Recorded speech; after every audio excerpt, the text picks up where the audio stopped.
Hey, everybody. Welcome back to another episode of the Growth Capital Podcast. I'm your host, Justin Dixon, and today we've got Nick Holland. He is the co-founder and CEO of Verve. Verve is providing off-highway vehicles with an electrons-as-a-service platform. So think of off-highway vehicles as vehicles that are supporting like airports and things like that that are kind of contained to a specific environment. And essentially, he is providing and building a platform and a system that provides swappable battery packs. So it's kind of an interesting episode because he is an old school oil and gas person, spent his entire career in that. And now he is shifting over to more of a clean energy focused venture. He started the business a few years ago with his co-founder, also from the oil and gas space.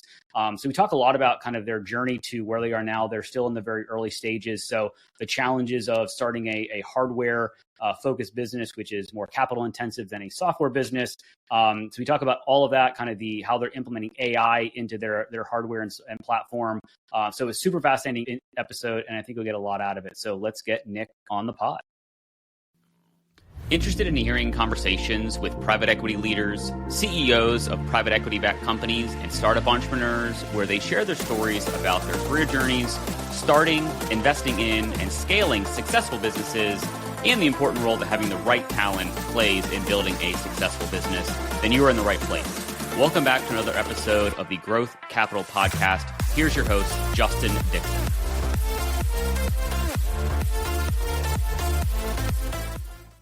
All right, Nick, thank you for being a guest on the podcast. Good to see you. Yeah, thank you. Thanks for having me. Appreciate it. Yeah, no, I appreciate your time. So I guess why don't we start off here, give everybody that's listening and watching a little bit of an intro about who you are, where you are, and what you're up to. Yeah, Nick Holland. I'm co-founder and CEO of Verve, and I'm based here in Connecticut, in Northwest Connecticut. My co-founder and engineering team are down in Colorado, so covering a wide swath of the U.S. And yeah, we are trying to disrupt the electrification strategy for off-highway vehicles. So we're bringing an electrons-as-a-service platform to bring swappable batteries to this type of vehicle fleet. So changing the way that they are trying to decarbonize these fleets that operate in very specific facilities and have very specific tasks that they are manufactured to do. So explain that a little bit more for myself and anybody else that's not aware of the electrification as a service or electrons as a service. Like, what does that mean, and what kind of industries or vehicles are you trying to support? Yeah, so I'll start with the industries first. So we typically think of off-highway vehicles as anything that operates inside a fence, whether that fence is hard or imaginary. So think of airports, ports, manufacturing, construction, ag. They're vehicles that were really manufactured for tasks, not for consumer enjoyment. Right. And so our beachhead that we've found the most traction in and that we solve the most pain points in is airports. And we do all the vehicles that load and unload the plane, which are called ground support equipment. So, very rugged, tough, mostly just steel frames that traditionally run off of diesel or gas. And we're trying to decarbonize that side of the fleet. And then the electrons as a service is really what kind of our bare bones tech allows us to do, which is swappable batteries. And when you do it as a service platform, we remove the requirement of an airline or a ground handler to have to manage a battery during their shift. We provide that service for you, much like a fueling fleet does today. We're a replacement for that, just electrification side. So we want to be able to pull up to a vehicle, swap the battery out in a couple minutes, and off they go to do their task. So is this replacing, and I guess are airports replacing their ground support vehicles with more electric vehicles versus the gas and diesel versions? Like, is that like an initiative that's going on? Yeah. So it's been around for a little while. Most of it started with lead acid back in the early 2010s, and there's a lot of legacy lead acid out there still. And there was a lot of it wasn't necessarily federal, but there was a lot of state funding that went into a lot of this electrification. And then the private sector just started to adopt it. So you saw airlines and airports and ground handlers begin to say, okay, one, we know that operating an electric GSE fleet is cheaper for us to do. and it's more efficient. It's a better experience for our operators. And so you just kind of started to win the capital argument versus just the green argument. And so it kind of took off. But what happens is when you put these traditional electric, big battery packs in a vehicle, is you require it to tether to the grid to charge. So they have to plug in and they have to sit there to charge for a while. Well, if you are in an airport that operates for 20, 22 hours a day, that's a pretty big ask. And especially if that vehicle is, one of the main focus points of how you load and unload a plane. So we wanted to remove that friction for electrification and remove the need for massive infrastructure build out in the airport, remove the downtime associated with charging, and bring the swappable battery into this fleet. So got it. So for the novice and myself, I've got a Ryobi electric mower. So similar concept, just very simplified, where I'm mowing the grass and one of the batteries is it goes dead on me. I walk out, get the other already charged battery, swap it in, and I go off and running. So is that kind of for me, again, very simplified version of kind of what you're working on? Okay. Got it. Yeah, 100%. And it's a great point, because what we wanted to do was not be this complex. Most consumer EVs that you see that are swappable, like Neo in China, it's a big platform. You go into like a Jiffy Lube type station, the battery drops out, a new one gets put in. It's a engineering feat, and two, it's a heavy capital infrastructure to support it. What we built is more manually, like your Ryobi. You can manually pull our packs out. We put 8 in the frame of a vehicle, and allows us to operate a high voltage motor for them. And we wanted to make it as small on the capital side for the infrastructure support, and as easy and nimble and plug and play for the operator as possible. So interesting. So are you partnering with like these equipment manufacturers that are effectively building these vehicles to say, hey, we're going to be your battery replacement company, and so you're building it kind of with that spec in mind of using my example of the Ryobi and how that may be different than another electric vehicle / mower in my example? Like, are you partnering with them to say, hey, we're the battery person for them, so you get the specs right? Or how does that work, like from if you're one part of the vehicle that is swappable, essentially? Yeah. So eventually that's the goal. But initially, one thing it's really great about this fleet that we really love is that the average life can be anywhere from 25 to 40 years for every vehicle. So within that cycle, if it's an internal combustion engine, you can imagine we're replacing engine and transmissions pretty frequently through that time.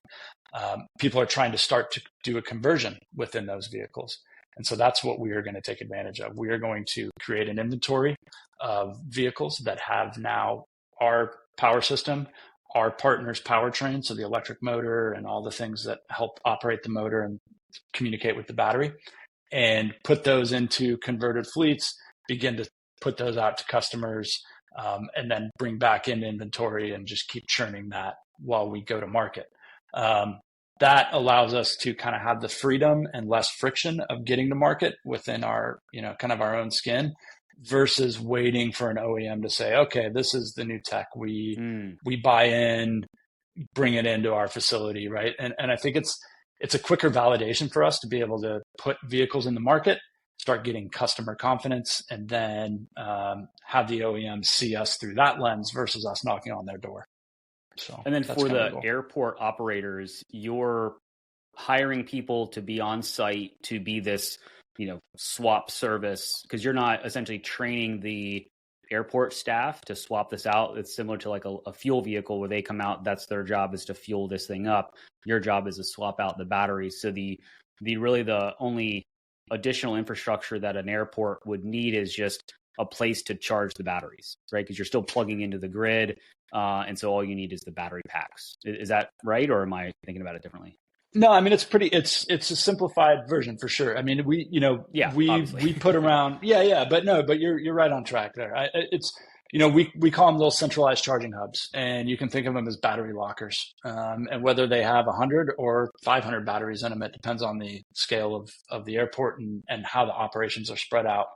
But we land that there, and then we land the staff there to then be the mobile support. And then we also have a pretty interesting AI background of our software that tells us everything we need to know about the battery, the vehicle, the operator, so that we are not just driving around looking for empty batteries. We're very intelligent in routing and replacement. So that's a big key component for it. And so how we talked a lot about, and I appreciate the context because it's very interesting. How did you come across this? How did you start co-found the business? Like did you have a ton of, experience kind of previous to this in kind of this world, or how did this all come about? Yeah, no, not at all. Me or my co-founder do not come from aviation, but we actually are old oil and gas people. So she was on the engineering side. I was on all other things, non-engineering. And right around COVID, we both came together and decided we wanted to do something on our own. And we threw a lot of things at the wall. We started building a power system that was really modular and scalable and allowed for the freedom of work to occur without the grid. That was kind of the precipice or the initial thesis. And then we met some people within the industry that asked us if we had ever looked at ground support equipment and off-highway vehicles. And it was just, after traveling around airports for 6 to 9 months, it was just very apparent that we were solving a problem that we didn't know existed. So we pivoted the business and have been chasing it ever since. And so where is the business now? Like how long has it been in existence? And, where's the tech? Where's the traction? Like maybe give us a little bit of update on kind of where you are now. Yeah. I mean, we're still early. We finished our prototype of our battery power system this summer, and we are now working with a powertrain partner to integrate that into a vehicle for a pilot. So that's kind of where the tech sits. And after that, then we have one more iteration to do on the system, and then get into some small batch manufacturing next year. And then we hope to be in revenue, sometime this time next year is the goal. So still a little early, but we've gotten a lot of support from some ground handling companies, some leasing fleets, a couple airlines, and then a couple of regional airports that are very competitive with each other because there's not a lot that differentiates for regional airports. So they've got to look at any way they can attract airplanes to land there and to service there. So we're trying to provide them new tech, new innovation that differentiates them. So that's kind of where all of our traction is. And yeah, that's kind of where we are. And so obviously this is not just software based, right? This is a piece of hardware. This is a battery. This is very technical. And so, I talk to a lot of startup founders who are very software based, which, it's a very kind of theoretical low cost to prototype and build an MVP, whereas this is hardware and, longer lead times, longer development time. So how did you kind of bring in enough money or capital to fund this to get it to the point where it is now? Yeah, it's a great question. I mean, hardware is crazy because we had moments where we're building up our power electronics, which is our secret sauce. And you've spent so much time building up this power electronic, this printed circuit board that you've done by hand. And then you start to test it and one thing kind of pops or a diode blows up and, that's a whole day, 2 day setback, right? It's not just, hey, we need to change the code. So it's definitely a different type of building, but I think it's fun building. So we were lucky that we had some people within our network that believed in myself and Krista, my co-founder, and were willing to say, hey, we'll be those first checks for you. So we really raised what we have to date based on our network. And then we did a couple of outside, people that we met along the way. We have yet to take any VC money. That's obviously going to change for us soon, but yeah, that's kind of where we are. We had some people believe early on that we were building something that was worth putting money and time and effort to. So, and the kind of capital raising, fundraising point where we are now, we're recording this in mid-July 2025. How has the fundraising been for you of late, being hardware? Are people opening their doors to you because hey, it's something different and not, pure AI, or is that a deterrent because everybody wants to invest in AI at the moment? What are you hearing from, you mentioned you haven't taken any VC money yet, but it sounds like that may be the next kind of hurdle to get to your next stage of growth. Yeah, yeah, it's interesting, man. I mean, I hesitated for a while of putting like any type of AI firmware software stuff on our deck because that's, it's like, the thing of the day, and that's not really the company we are. I will say that we will be taking advantage of that for sure, right? I mean, Yeah. that is what you need to do. But yeah, hardware funding is definitely hard.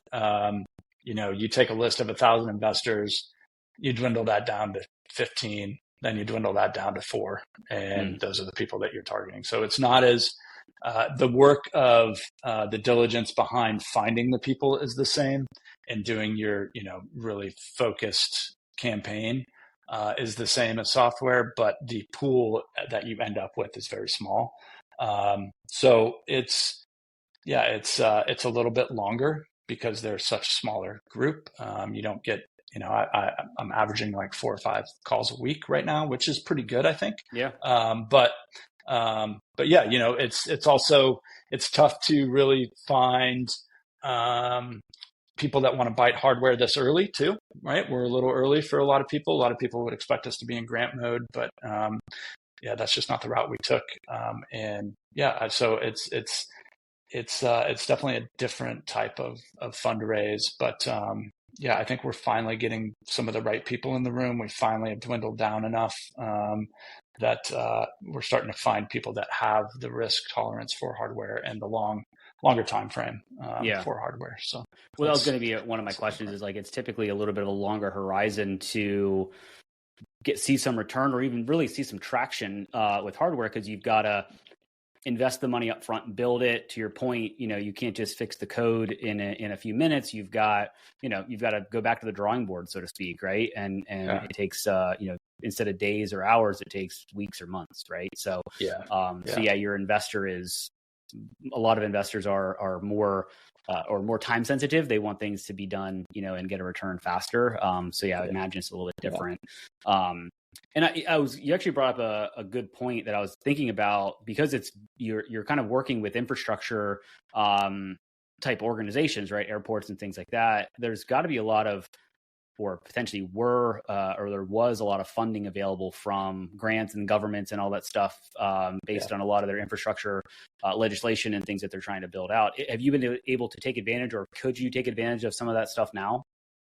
Yeah, I mean, some of that, the beauty about most of the grant funding that happened for airports, especially on the decarbonization side, was it was state-led.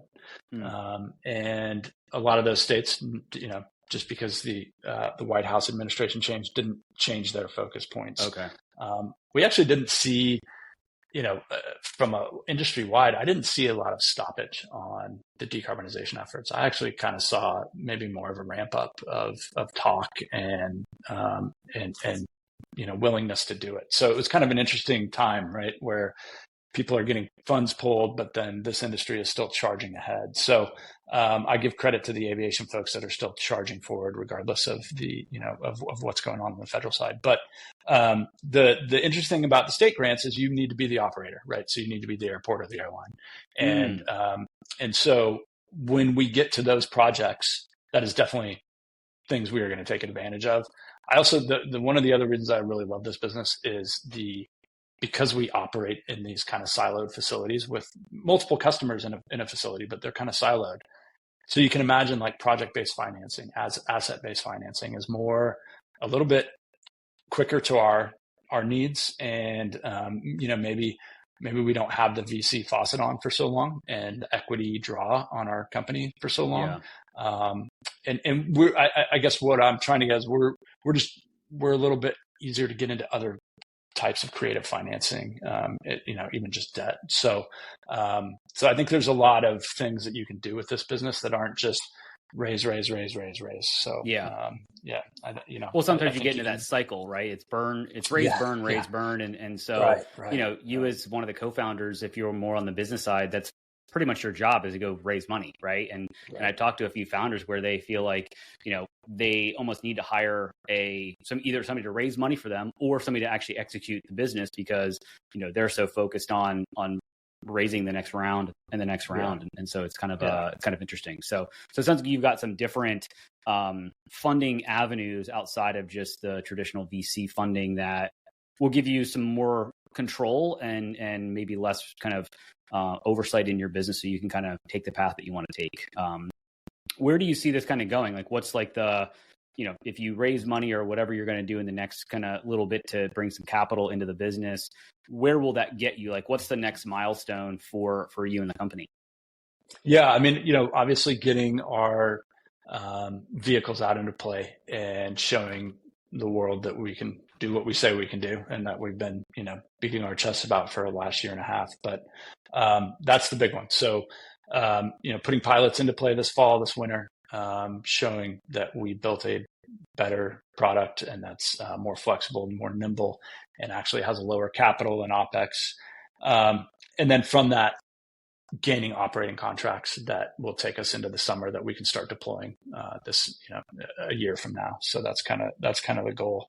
And then, building out a team that's needed, not just building out a team to build it out, but trying to be very strategic in that. And, we've built up a lot of partnerships on this side because going after an industry like aviation is everybody knows everybody. I mean, I think that happens in every industry, but for some reason it feels a little oil and gas like, where it's, you can burn a bridge pretty quick if you're not doing the right things. You can also partner up with the wrong people, so we've taken a lot of time to make sure that we're in the rooms with the right people and that they're helping us get into other rooms. And I think we've done a really good job at that. And I think that'll help us be a little bit more strategic on our team build, maybe utilize some of these partnerships for maybe even employees in the field versus Verve and hire. And maybe we're doing subcontracting with an existing aviation group that already operates in an airport, so that, we're not adding surplus employees to an airport that maybe, 50% of this person's job is freed now because of, whether it's an autonomous vehicle or some type of other platform that's come into the airport and reduced their work, we can provide maybe a backfill for that. So I think some of that. Yeah, and even if you're replacing the fueling side of it, right? If that airport reduces their, natural combustion or combustion engine fleet, and they replace it with these kind of electrified vehicles, you've got a already on-site workforce there that are fueling these vehicles. Could they just be trained on how to swap in and out, your battery packs essentially? And so, interesting. And then do you see this, and I know you're kind of early stage, but are there cost savings to the airport to use these types of vehicles versus, a combustion engine, other than, obviously the green initiatives and things like that to, reduce carbon and everything? But like, is there a cost savings that you see with this kind of shift?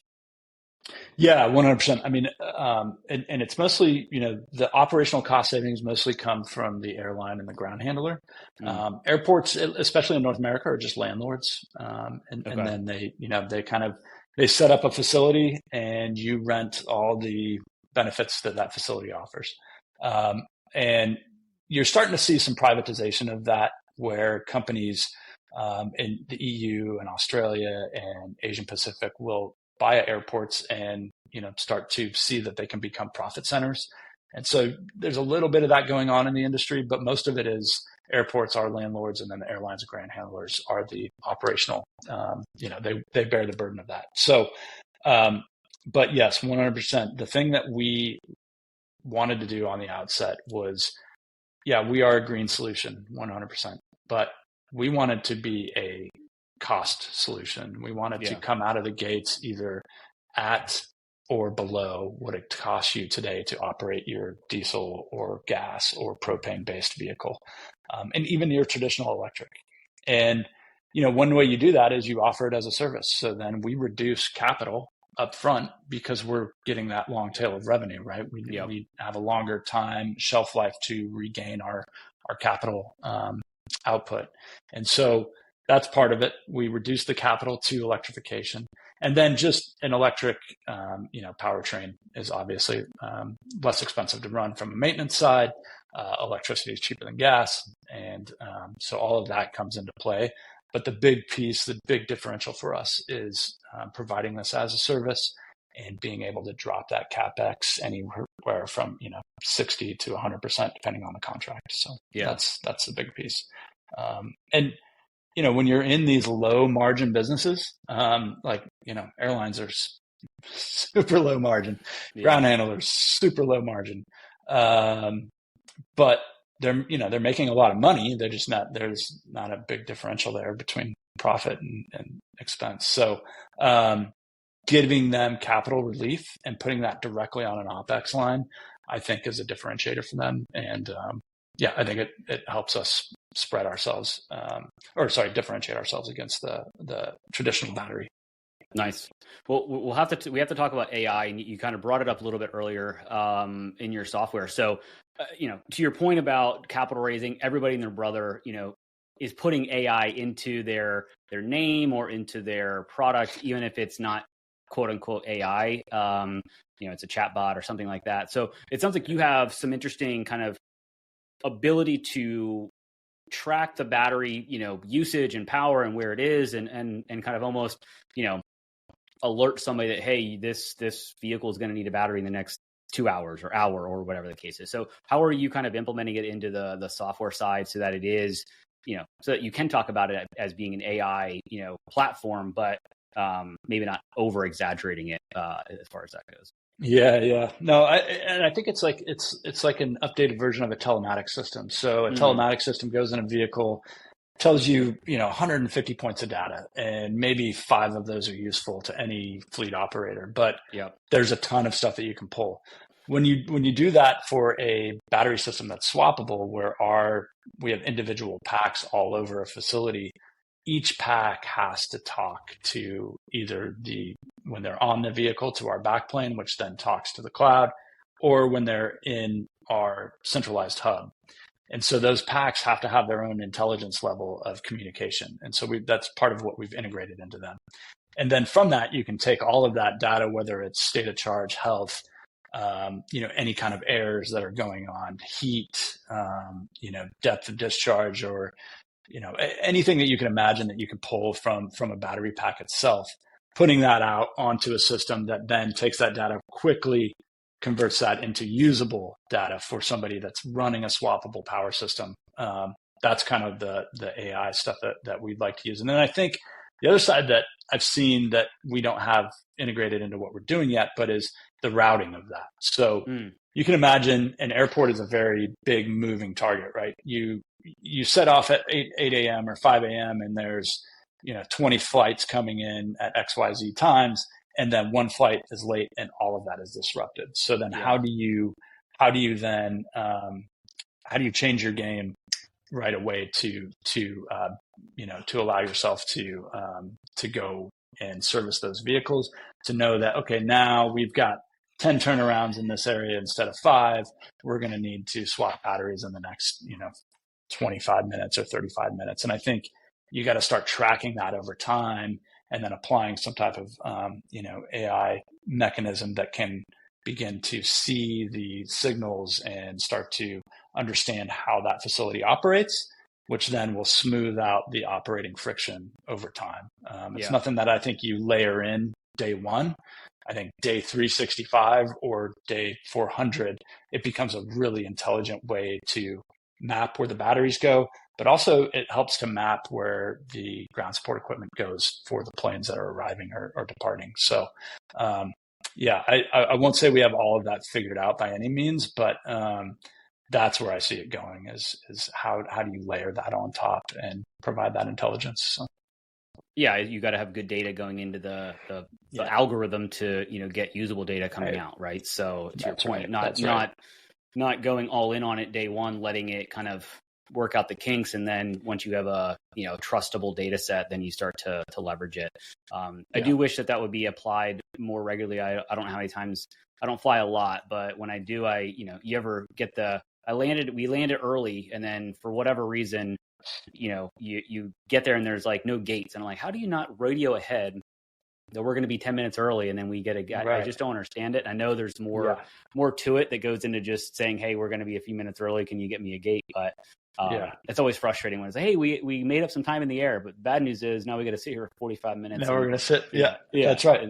Yeah. It's tough, man. I mean, it's an interesting dance that airports do. And us as passengers experience most of the downside of that dance, but it is an industry that, is trying to innovate around those areas, and they haven't.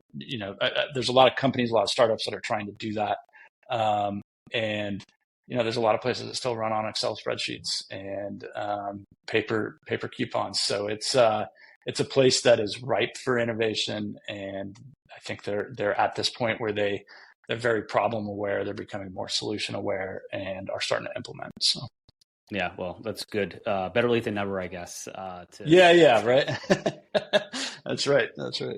I'm curious a little bit about, what it's like, because obviously this is your first company you founded or co-founded, correct? Is that right? Yeah, I founded a recycling company back in my 20s, but it was a quick. I found a real interesting niche, and then the commodity price of aluminum and paper fell through the floor, and I found myself to be, it was a quick hit. It was not as lucrative as you thought it was going to be in the beginning. Yeah. No, not at all, man, not at all. But it was a good lesson. And outside forces, man, they are prevalent, and they can take you down quickly. So control what you can control, and chalk it up to bad luck, for things that you can. But I guess as a maybe second time founder, we'll say, but a hardware based company, like what challenges that have you seen that maybe you weren't prepared for or maybe didn't think about going into this? Because obviously it takes a lot to start a company regardless of what type of company it is. This is obviously in a very unique industry, a lot of challenges and a lot of kind of loopholes that you got to go through and red tape and all that stuff. But like, what are some of the things that if somebody's listening to this and they have a hardware idea and they want to start it, or maybe they are, what are some things that you wish you knew kind of before you started that, maybe you would have avoided if you did? Yeah, that's a great question. I mean, I think this may sound obvious, but the time in which it takes to build, and even when you think you have it right, you don't, and something is inevitably going to break and have to be redesigned. So,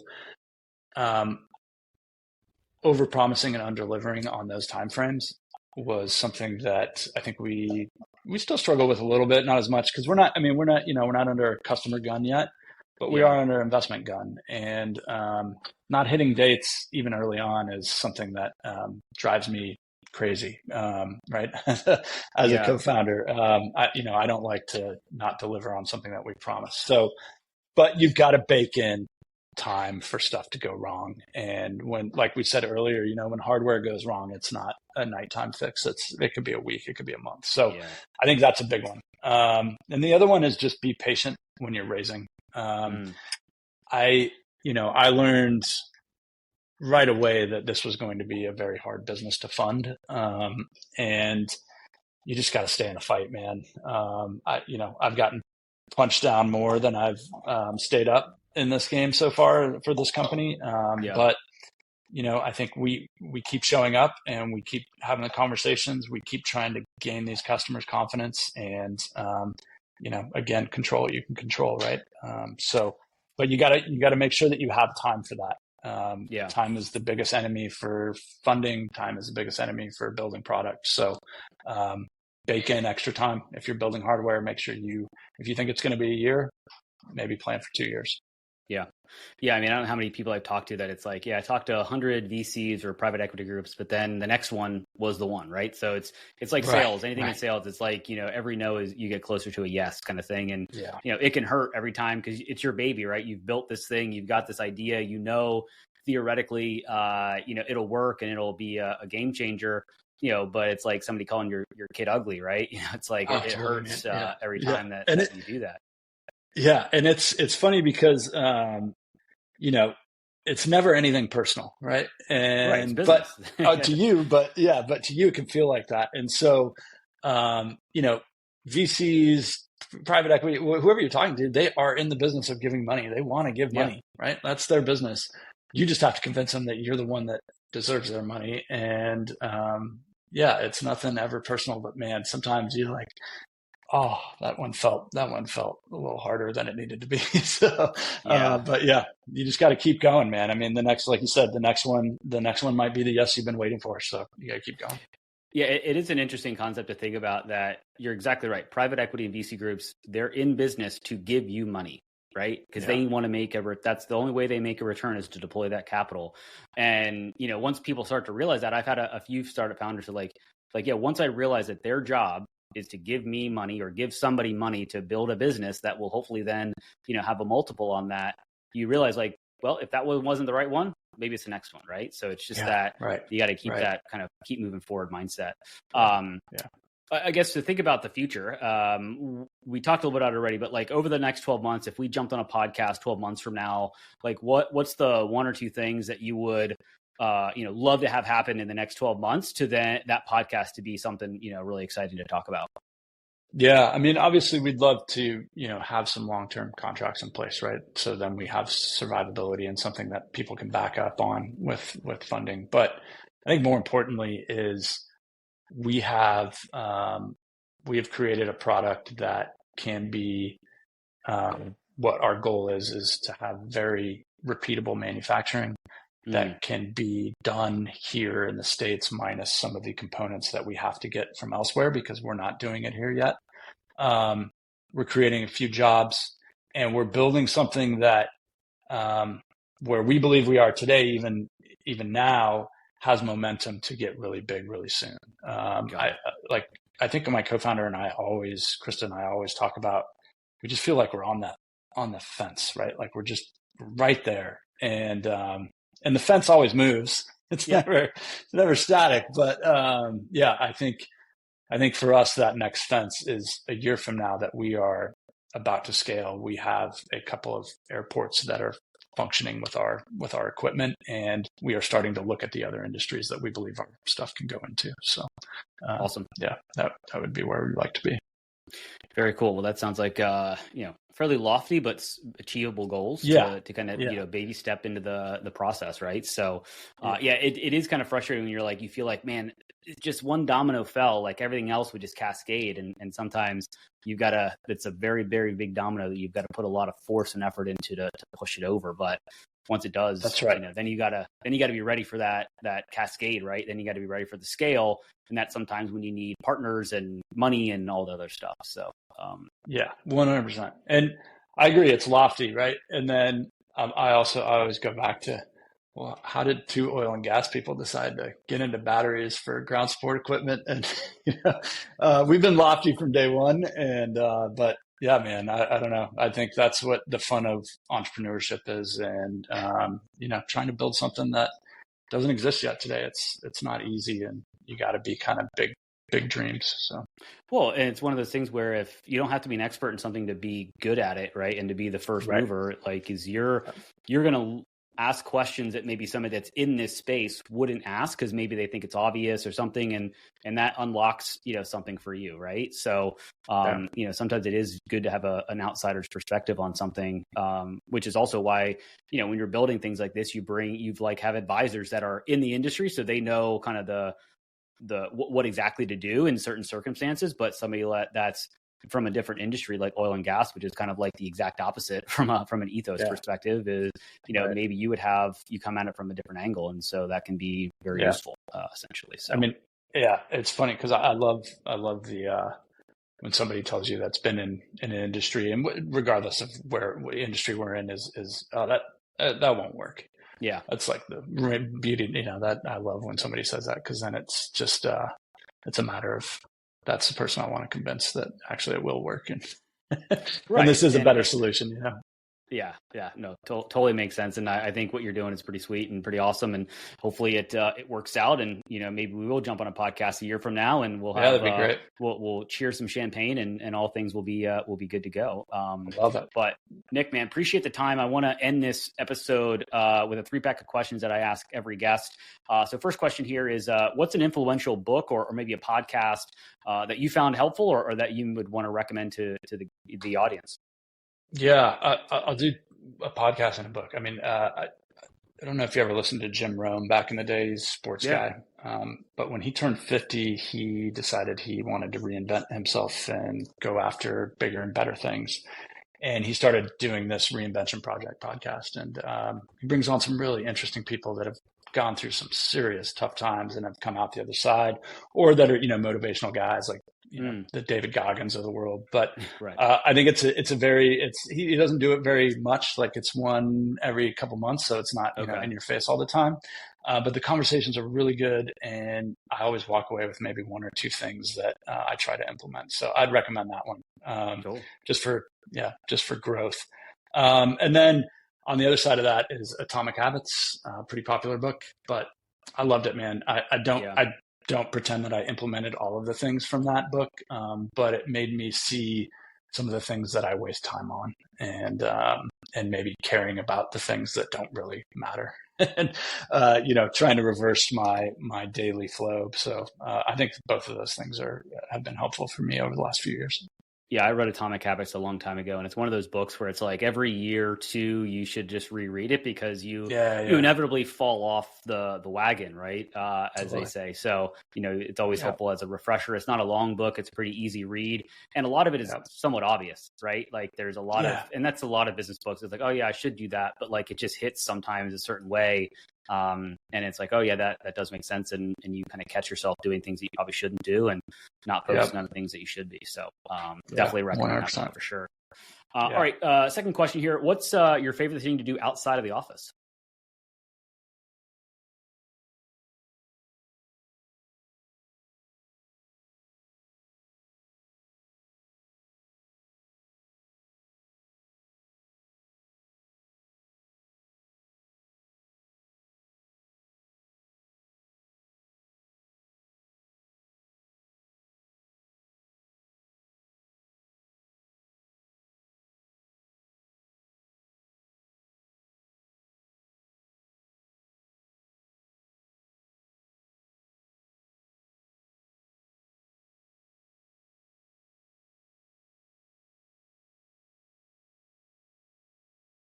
It's not a bad thing to do. And Connecticut's not a bad place to do it for sure. No. Last question here, favorite vacation spot?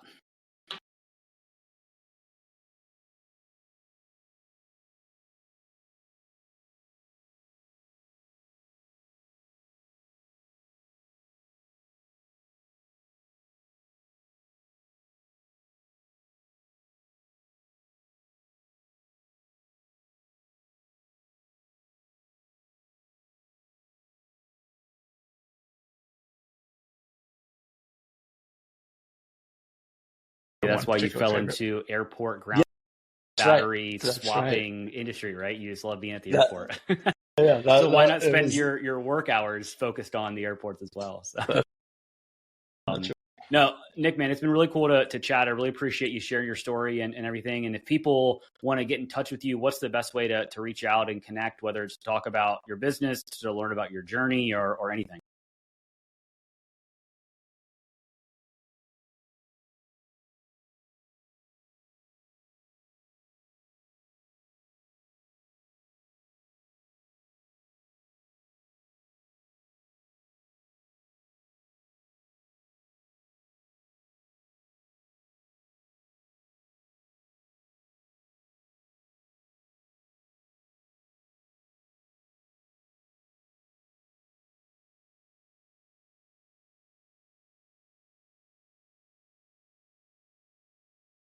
Awesome. Well, we'll share all those links and everything in the show notes. So Nick, man, really appreciate your time. And yeah, thank you for being a guest on the podcast.